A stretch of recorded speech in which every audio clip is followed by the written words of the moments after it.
ہم نے رب کے حکموں کو توڑا، ہم نے پرواہ ہی نہیں کی۔ ہم سمجھے دنیا میں آئے ہیں تو ہماری دنیا ہے، آوارہ ہوں، خواہشات نفس کے مطابق زندگی گزاریں، آنکھیں بے حیائی میں لگی رہیں، سوچیں آوارگی میں لگی رہیں، کان نغمے سنتے رہے، زبان جھوٹ بکتی رہی، ظلم و جبر کا بازار گرم رکھا، عصمتیں عزتیں پامال کرتا رہا، لوگوں کا مال لوٹتا رہا، حق غصب کرتا رہا، کلیجی اور دل چیرتا رہا، لوگوں کو زخمی کرتا رہا، لوگوں کے جذبات سے کھیلتا رہا، پرواہ نہیں کی کہ یہ دنیا ہے، امتحان گاہ ہے، چند دنوں کے لیے آئے ہیں، اللہ کے حضور پیش ہونا ہے، عملوں کا حساب ہونا ہے۔ اب جب وہ دیکھیں گے کہ ہمارے ساتھ کیا ہونے والا ہے تو ان کے چہرے پہلے بگڑ جائیں گے۔ کیوں؟ وہ گمان کریں گے کہ ان کی ریڑھ کی ہڈی توڑ دی جائے گی، ایسے عذاب آئیں گے جس طرح کسی کی ریڑھ کی ہڈی ٹوٹ جائے تو اس کا چہرہ شگفتہ گلاب تو نہیں ہوتا، اس کا چہرہ جو ہے وہ تو کس قدر مرجھایا ہوا ہوتا ہے۔ تو اللہ ارشاد فرماتا ہے اس طرح ان کے چہرے ہوں گے۔ ابھی عذاب آیا نہیں ہے لیکن چہرے پہلے اترے ہوئے ہوں گے، اور جب عذاب کی بھٹی میں ڈالے جائیں گے، اللہ اکبر، اور وہ سخت عذاب، حضور نے جبریل امین سے پوچھا مجھے جہنم کے عذابوں کا ذکر سناؤ۔ عرض کی حضور سب سے ہلکے عذاب کی کہانی سناتا ہوں، اور وہ یہ کہ جہنمی کے پاؤں میں آگ کا جوتا رکھا جائے گا، باقی پورا بدن اس کا سلامت ہوگا۔ یہ سب سے ہلکے عذاب کی کیفیت ہے۔ اب پاؤں میں آگ کا جوتا ہوگا، حدت، گرمی، شدت اتنی ہوگی کہ دماغ پگھل کے ناک اور کانوں کے راستے سے باہر آ جائے گا۔ پاؤں میں رکھے ہوئے جوتے کی گرمی دماغ کو ایسے چڑھے گی کہ وہ پگھل جائے گا اور ناک اور کانوں کے راستے سے باہر آ جائے گا۔ تو اللہ کے عذاب کے خوف سے چہرے بگڑ جائیں گے، حالت سلامت نہیں رہے گی۔ یہ بات ذہن میں رکھیں کہ اللہ جس کو جہنم میں ڈالے گا اس کو اس صورت میں نہیں ڈالے گا، یہ محمدی صورت ہے، یہ شکل اس کی چھین لی جائے گی اور اس کی شکل بڑی کر دی جائے گی۔ اس کا ایک ایک دانت احد پہاڑ جتنا ہوگا۔ احد پہاڑ کا پھیلاؤ 15 کلومیٹر پہ ہے، 15 کلومیٹر کا ایک دانت، اور 32 دانت کتنے ہوں گے تو منہ کتنا بڑا ہوگا۔ اس کو اتنا بڑا اس لیے کیا جائے گا تاکہ وہ عذاب کی تکلیف زیادہ سہے۔ 70 گز موٹی کھال ہوگی، اور کھال جل جائے گی تو اللہ قرآن میں فرماتا ہے ہم نئی کھال دے دیں گے تاکہ عذاب کی تکلیف اس کو گوارا کرنی پڑے۔ پھر چیخے گا، چلائے گا، ہائے مجھے پانی دو، پانی دو، پیاس کی شدت ہے۔ 70 سال تک تو اس کی کوئی آواز ہی نہیں سنے گا۔ 70 سال کے بعد داروغہ جہنم چیخ کر کہے گا کیا مانگتا ہے؟ وہ بولے گا مجھے پانی چاہیے۔ کہا جائے گا تو بے بھی ملتا ہے پانی۔ پھر داروغہ جہنم اسے پانی دے گا، کوکا کولا کی بوتل دے گا یا پیپسی تھما دے گا یا منرل واٹر کی بوتل دے گا؟ نہیں، قرآن بتاتا ہے اسے مائے حمیم دیا جائے گا، کھولتا ہوا پانی، اور وہ اتنا گرم ہوگا جب پینے کے لیے چہرے کے قریب کرے گا اس سے اٹھتی ہوئی بھاپ کی وجہ سے چہرے کی کھال ادھڑ کے اس کے اندر گر پڑے گی، لیکن اس کے باوجود اس کو پینا پڑے گا۔ اللہ فرماتا ہے یہ دنیا ہی سب کچھ نہیں ہے، سمجھ لیا یہی سب کچھ ہے، آخرت کو بھول گئے، صبح اٹھے کام پہ چلے گئے، شام آئے آوارگی میں چلے گئے، صدائیں آتی رہی حی علی الصلاح حی علی الفلاح، کوئی پرواہ نہیں کی، نہ پیشانیوں نے سجدے کیے، نہ سوچوں میں پاکیزگی آئی، زندگی یوں گزار کے چلے گئے۔ ایسے نہیں، کہا ایک وہ ہوں گے جن کے چہرے شگفتہ گلاب ہوں گے، ایک وہ ہوں گے جن کے چہرے بگڑے ہوئے ہوں گے۔ اللہ اکبر، کلا اذا بلغت التراقی، یہ تو قیامت کا منظر ہے نا، قیامت سے قبل بھی ایک منظر ہے، اللہ اس منظر کو بھی بیان کر رہا ہے، کلا اذا بلغت التراقی، ہاں جب جان گلے کو پہنچ جائے گی۔ اے انسان تیرے اوپر وہ گھڑی بھی آنے والی ہے، وہ وقت بھی آنے والا ہے جب سانس اس ہنسلی میں اٹک جائے گا، جب سینے سے بھی سانس اوپر چلی گئی، اب ڈاکٹر بھی لا علاج قرار دے رہے ہیں کہ اب علاج نہیں رہا ہے، جان بس اب نکلنا چاہ رہی ہے، اور کہا جائے گا کوئی جھاڑ پھونک والا بلاؤ۔ اب ڈاکٹروں نے تو جواب دے دیا، اب سانس اٹک گئی گلے میں، چند لمحوں کی مہمان ہے۔ اب ڈاکٹروں نے کہا اب ہماری جانب سے لا علاج ہو گیا، اب لے جاؤ اس کو گھر، یا وینٹیلیٹر پہ ڈال دیتے ہیں اس کو، بس اب ہماری جانب سے کوئی اس کا علاج نہیں ہے۔ اب گھر والے روتے ہیں، کہتے ہیں کوئی جھاڑ پھونک والا لاؤ، کوئی دم والا لاؤ، شاید وہ کوئی دم کرے تو اس کی جان میں جان آ جائے۔ ڈاکٹروں نے تو لا علاج قرار دے دیا۔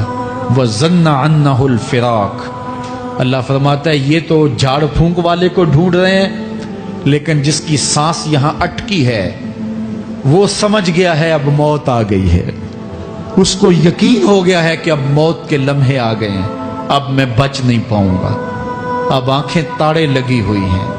وَالْتَفَّتِ السَّاقُ بِالسَّاقِ، پنڈلی پہ پنڈلی چڑھ رہی ہے۔ جب موت آ جاتی ہے تو پھر پنڈلی سے پنڈلی لپٹ جاتی ہے، اس کو پھر جدا کرتے ہیں اور جدا کر کے دونوں انگوٹھے باندھ دیتے ہیں تاکہ پنڈلی کے اوپر پنڈلی نہ چڑھے۔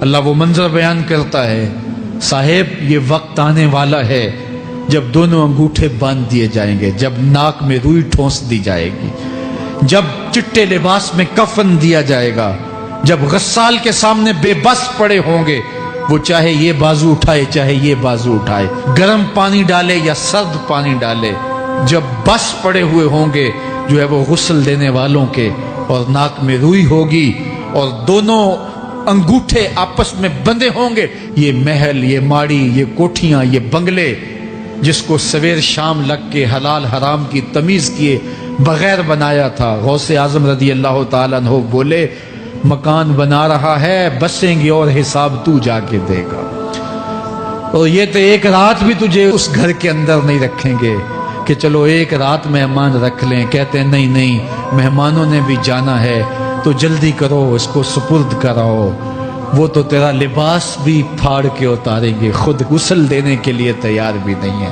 تجھ سے خوف آنے لگا ہے۔ جاندی واری ڈرونا بنے ہوتے، ہاتھ نہ لاندے ڈر دے، جنہ لئی تو پاپ کمائے اج کتھے نہیں تیرے کر دے۔ آج تو وہ تیرے ساتھ تجھے غسل دینے کے لیے آمادہ نہیں ہے۔ وَالْتَفَّتِ السَّاقُ بِالسَّاقِ، جب پنڈلی پہ پنڈلی چڑھنے لگ جائے گی، إِلَىٰ رَبِّكَ يَوْمَئِذٍ الْمَسَاقُ، اس دن تیرے رب کی طرف ہی لوٹ کے جانا ہے۔ فَلَا صَدَّقَ وَلَا صَلَّىٰ، اس نے نہ تو سچ مانا اور نہ نماز پڑھی، وَلَٰكِنْ كَذَّبَ وَتَوَلَّىٰ، ہاں جھٹلایا اور منہ پھیر کے چل پڑا۔ ثُمَّ ذَهَبَ إِلَىٰ أَهْلِهِ يَتَمَطَّىٰ، پھر اپنے گھر کو اکڑتا ہوا چلا۔ اولا لک فاولا ثم اولا لک فاولا، تیری خرابی آ پہنچی، ہاں تیری خرابی آ پہنچی۔ ایحسب الانسان ان یترک سدی، انسان دنیا میں یہ گمان کرتا ہے اس کو سدا چھوڑ دیا جائے گا۔ سدا عربی میں ایسے اونٹ کو کہتے ہیں جس کی مہار کسی کے ہاتھ میں نہ ہو، شترے بے مہار، جہاں مرضی جس گھاٹ سے چاہے پانی پیے، جہاں سے مرضی چارہ لے، تو شترے بے مہار کو کہتے ہیں سدا۔ تو یہ انسان بھی گمان کرتا ہے کہ میں بھی سدا ہوں، مجھے کوئی کیوں پوچھے، میرے جذبات پہ کوئی کیوں قدغن لگائے، مجھے کیوں روکے کوئی۔ بالخصوص جوانی کے ایام کے اندر جوان کو بڑا ہوتا ہے کہ کوئی مجھے کیوں، وہ تو ماں باپ کے کہنے میں بھی نہیں آنا چاہتا، وہ کہتا ہے کیوں مجھے روکتے ہیں، میری جوانی ہے، میرے جذبات ہیں، مجھے آزادی سے جینے دو، کیوں میرے راستے میں رکاوٹ بنتے ہو، میں سدا ہوں۔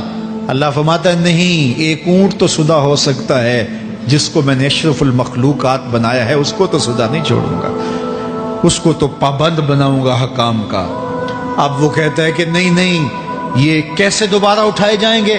اب دوبارہ وہی بات پھر آ گئی، الم یک نطفۃ من منی یمنا، اللہ فرماتا ہے ایک بوند تھی نا، پانی کا ایک قطرہ تھا جو رحم مادر میں رکھا گیا، ثم کان علقہ، پھر وہ پانی کا قطرہ لوتھڑا بنا، فخلق فسوی، پھر اللہ نے اسے پیدا فرمایا اور پھر ٹھیک ہموار کیا، فجعل منہ الزوجین الذکر والانثی، پھر اس سے وہ جوڑ بنائے، کوئی مرد بنایا کوئی عورت بنائی۔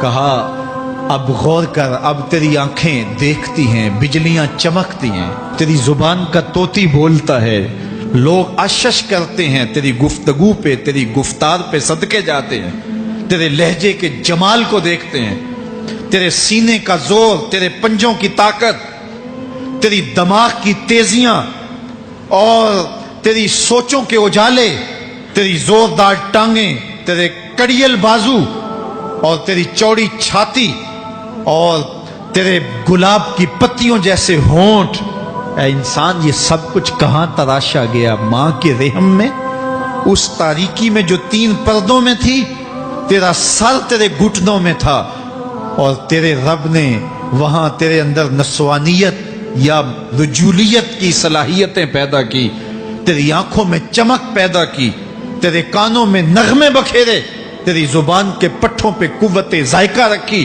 تجھے بولنے کی صلاحیت دی، تیرے پنجوں میں زور رکھا۔ آج تو مفتی شہر ہے، آج تو علامۃ الدہر ہے، آج تو قاضی القضات ہے، آج تو منسٹر ہے، آج تو وزیر اعظم ہے، آج تو پہلوان ہے، آج تو شہزادہ ہے، آج تو بادشاہ ہے، آج تو زوراور ہے، آج تیری طاقت کے کیا کہنے؟ آج شیروں کو تو نچا لیتا ہے، ہاتھیوں کو تو بٹھا لیتا ہے، آج تو بڑا زوراور گھڑ سوار ہے، آج تیری طاقت کے کیا کہنے؟ تو کشتی کرتا ہے، زمانہ دیکھنے آتا ہے، آج تیری طاقت کے شوہرے ہیں، تیری عظمت کے تنتنے ہیں، لیکن انسان تو ایک ناپاک قطرہ تھا اور رحم مادر میں تھا۔ تیرے اندر یہ رنگ کس نے بھرے؟ تیرے کانوں میں نغمے کس نے رکھے؟ تجھے دماغ کی قوتیں کس نے دی؟ زبان کو بولنا کس نے سکھایا؟ آنکھوں میں توانائیاں کس نے رکھی؟ تیری زبان کا طوطی بولتا ہے، یہ سلیقے کس نے دیے؟ پھر اللہ فرمایا، کتنا زوردار بیان ہے، الیس ذالک بقادر علی ان یحیی الموتى، جو ماں کے پیٹ میں ایک نطفے کو ایک خوبصورت انسان بنا سکتا ہے، ہڈیوں کو جوڑ کے دوبارہ انسان نہیں بنا سکتا؟ کیا وہ دوبارہ تجھے کھڑا نہیں کر سکتا اپنے سامنے پیش ہونے کے لیے، جس کے حکموں کو تو نے توڑا ہے، جس کے فرامین کا تو نے مذاق اڑایا ہے؟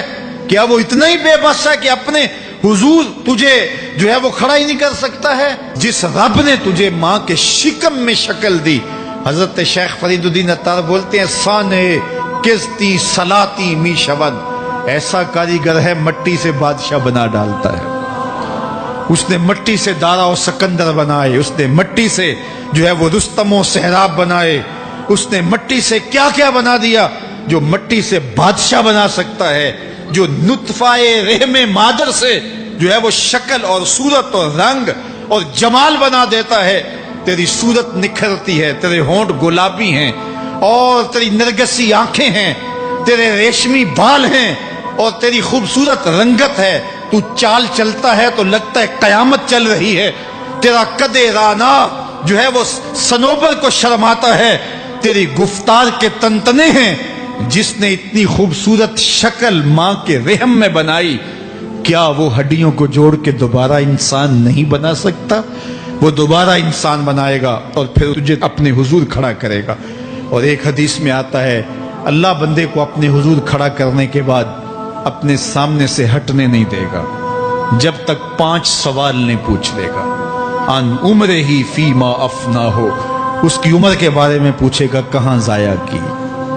میں نے تجھے زندگی دی، 60 سال 70 سال 40 سال 50 سال، اس زندگی کو کہاں گزار کے آیا ہے؟ ان شباب ہی فیما ابلا ہو، اس کی جوانی کے بارے میں پوچھا جائے گا، جوانی کہاں گزار کے آیا ہے؟ مجنوں تو نہیں بنا رہا، خواہشات کا اسیر تو نہیں ہو گیا، دیوانوں کی طرح زندگی تو نہیں گزار کے آ گیا؟ تیری جوانی کسی چوک میں تو نہیں گزری، تیری جوانی آوارگی میں تو نہیں گزری، ساری رات سوشل میڈیا کے اوپر گندگی اور غلاظتیں تو نہیں دیکھتا رہا؟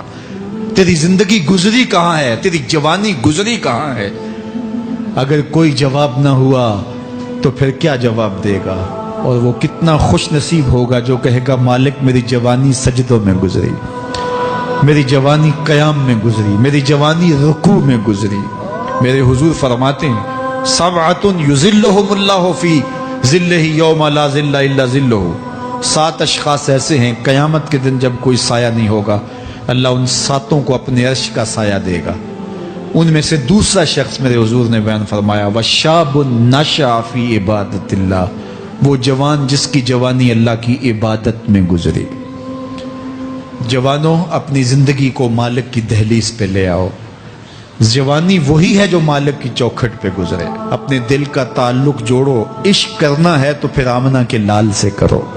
محبت کا رشتہ ان سے جوڑو، تعلق کا ربط ان سے قائم کرو، جوانی کو دین کی راہ پہ ڈالو۔ اللہ اکبر۔ سنو میرے حضور کا فرمان، انا حبیب اللہ، میں اللہ کا حبیب ہوں۔